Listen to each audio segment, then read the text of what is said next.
alaikum, salut tout le monde, salut mes chers élèves.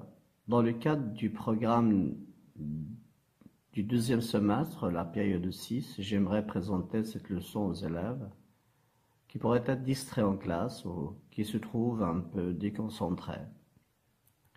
La leçon s'intitule « La structure de la nouvelle ». Là, c'est l'objectif spécifique qu'on va essayer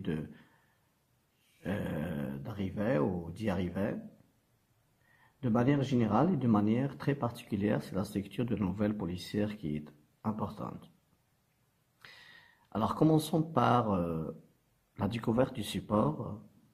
Il s'intitule « Le crime de l'été ». La lecture. L'histoire se déroule le 17 juillet 1898, 18, à Plonior-Lanverne, dans le pays Bigouden.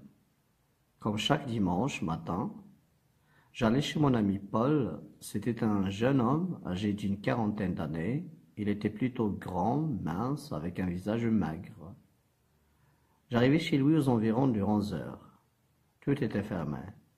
Je frappais à la porte, mais personne ne répondit.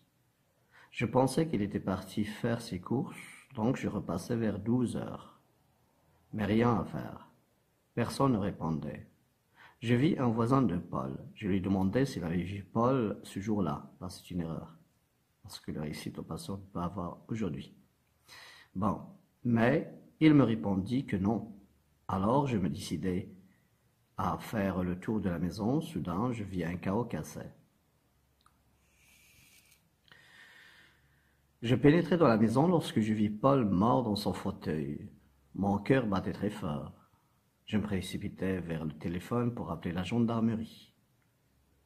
En début d'après-midi, le médecin légiste du Pont-l'Abbé arriva sur les lieux du crime pour examiner le cadavre.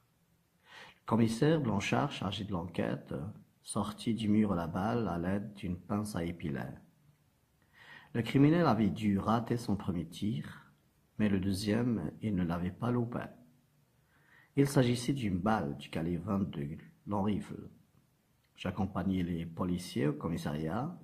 Ils trouvèrent le numéro de l'arme. Alors, ils se précipitèrent dans leur voiture. Je leur demandai si je pouvais les accompagner. L'inspecteur me fit signe de prendre un gilet pare-balles. On alla faire une descente à la rue des œillets, où habitait le suspect. Il n'y avait personne, mais on trouva 1 kilogramme de résine du cannabis dans sa chambre sous son lit. C'était ce genre de drogue qu'on vendait aux portes de certains collèges et lycées. Alors qu'on s'apprêtait à retourner au commissariat, une Mercedes immatriculée 1649 WJ29 s'arrêta net devant la maison. On fit aussitôt demi-tour lorsque la voiture accéléra en direction de la voie express. Ainsi, la personne perdit le contrôle de son véhicule et s'encastra dans un poteau téléphonique.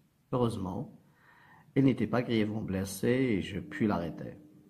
Le criminel a été condamné à 5 ans de prison ferme pour possession de drogue, délit de fuite et pour le meurtre prémédité de son beau-père. Tanoli Rayman, le crime de l'été, une nouvelle policière du Bigouden. Nous avons ici marqué quelques indices. En point jaune, il s'agit du temps du récit. Il sera aussi fera l'objet de la leçon suivante en langue et communication. Les temps du récit, les valeurs du passé simple, surtout et l'imparfait. Donc vous aurez la trame de la narration, la chronologie sera faite avec l'alternation de l'imparfait passé simple. Et vous avez aussi des retours analytiques ou des retours en arrière avec l'emploi du plus que parfait. On va expliquer tout à l'heure quelques exemples. Deuxième information qui est marquée, ou une suite d'informations marquées en vert olivier, il s'agit du vocabulaire de la nouvelle policière. Bon, les tournures ici. Vous aurez l'imparfait, l'imparfait, l'imparfait, passé simple, passé simple, passé simple, passé simple, passé simple, passé simple, etc. Alors, la chronologie se fait avec ces deux temps, l'imparfait pour le second plan, et pour le premier plan, la narration se fait par le passé simple. Mais ce qui est aussi important à signaler aux élèves qui ne savent pas pourquoi dans un risque au passé on utilise le plus que parfait, on prend ces exemples. Le premier est: j'arrivais chez lui aux environs de 11 heures. Tout était fermé. Pourquoi le plus que parfait ici? Pourquoi ne pas mettre le passé simple ou l'imparfait? Parce que cette information, cette action de fermer, a été faite avant l'action d'arriver. Regardez bien, je relis. J'arrivais chez lui aux environs de 11 heures. Tout était fermé. C'est pas ensuite, c'est avant. C'est pas une action suivante, mais c'était précédente. Donc c'est analytique, c'est un retour en arrière. La même chose ici, je pensais qu'il était parti faire ses courses. Je pensais cependant, en ce temps-là, pardon, qu'il était parti avant mon arrivée faire ses courses. Alors qu'est-ce qu'il a fait ensuite? Il repassait vers 12 heures. Donc je repassais vers 12 heures. Mais rien à faire, etc. On va partir là où il y a encore le plus que parfait. La phrase commence ici. Je vis un voisin de Paul, je lui demandais s'il avait vu Paul ce jour-là. C'est-à-dire s'il avait vu Paul avant mon arrivée. La même chose pour l'exemple ici. Le criminel avait dû rater son premier tir. Donc c'est avant le crime, avant l'analyse des indices qu'ils ont trouvés sur le lieu du crime, avant cette volonté de ce commissaire Blanchard de tirer la balle à l'aide d'une pince à épiler. Le suspect avait dû avant rater son premier tir puisque la balle s'est retrouvée coincée dans le mur. La même chose par la suite. Le deuxième tir, il ne l'avait pas loupé. Pourquoi? Parce que l'indice, on a trouvé la balle dans le corps de la victime, etc. Donc c'est important de signaler que le plus que parfait, on l'emploie pour des retours en arrière. Puis après, on passe au vers Olivier qui signale l'emploi d'un thème, c'est le thème de la criminalité. On aura donc tout un champ lexical relatif à la police et aux enquêtes, etc. L'exemple, vous avez mort, le cœur battait très fort, là c'est la peur, on travaille la tonalité tragique ou lyrique, voire pathétique. On a aussi le téléphone, on a aussi la gendarmerie, on a le médecin légiste, les lieux du crime, examiner le cadavre, le commissaire, l'enquête, la balle, criminel, raté son premier tir. Vous avez aussi du calibre des balles aux armes à feu. Exemple ici, 22 longs rifles. Rifle veut dire carabine, veut dire une sorte de fusil. Policier, commissariat, armes, gilet pare-balles, inspecteur, résine de cannabis, c'est une sorte de drogue, suspect, immatriculation, la drogue. Vous avez aussi, quand on suit un suspect ou un criminel, il se trouve que parfois ces criminels perdent le contrôle de leur véhicule et peuvent s'encastrer dans des obstacles, l'exemple ici de poteaux téléphoniques, grièvement blessés, arrêtés, condamnés, 5 ans de prison ferme, possession de drogue, délit de fuite, vous avez meurtre prémédité. Nous avons signé ce vocabulaire parce qu'il est important, intéressant de l'apprendre par cœur et de le réutiliser dans l'élaboration de notre projet de classe, la rédaction d'une nouvelle policière. Après cette première phase, on passe aux questions de compréhension. Commençons par la première question. Que représente l'image? Nous avons donc, vous pouvez suivre sur votre manuel à la page 107, vous avez une image d'un revolver pris par une main humaine. Il s'agit d'un inspecteur, peut-être aussi d'un criminel ou un suspect qui tente d'utiliser ou d'amorcer son arme à feu, un revolver, un pistolet. Deuxième information, qu'est-ce que ces informations dans le titre apportent-elles sur l'événement? Vous avez le titre, c'est le crime de l'été. Donc, l'événement, c'est le crime, c'est un fait divers. Puis le temps, c'est la saison estivale, la saison de l'été. Troisième information, à partir de l'image et du titre, de quel genre de récit s'agit-il? C'est clair, il s'agit d'un récit policier. On a trouvé ce champ lexical qu'on a marqué, qui montre que c'est un récit policier. C'est pas un récit d'aventure, c'est pas un récit de science-fiction. Autre information dans le développement et la réinvestigation précise la situation initiale. Vous avez le temps. Le temps, c'est dimanche. Vous n'avez qu'à voir dans le premier paragraphe, vous allez découvrir que c'est dimanche, à 11 heures aussi. Le lieu, c'est Plénior, Bigouden. Les personnages, ils sont le narrateur, le policier, l'inspecteur.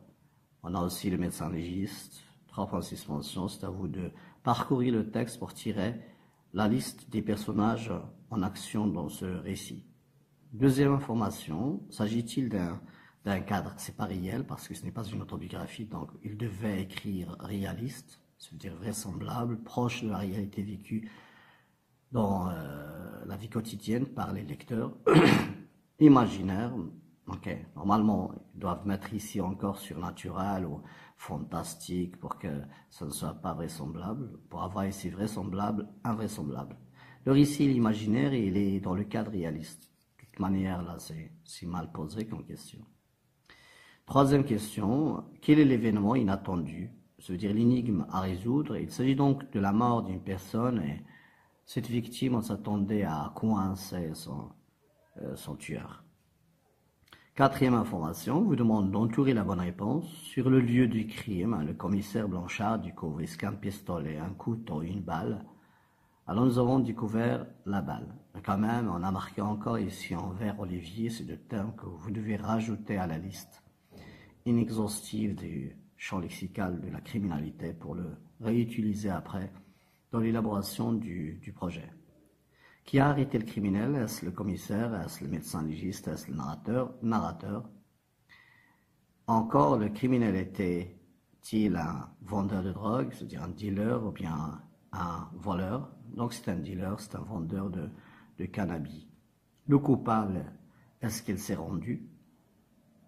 Est-ce qu'elle s'est évadée? Est-ce qu'il a été arrêté? C'est clair, il a été arrêté. Pour la structure, ce qui est recherché dans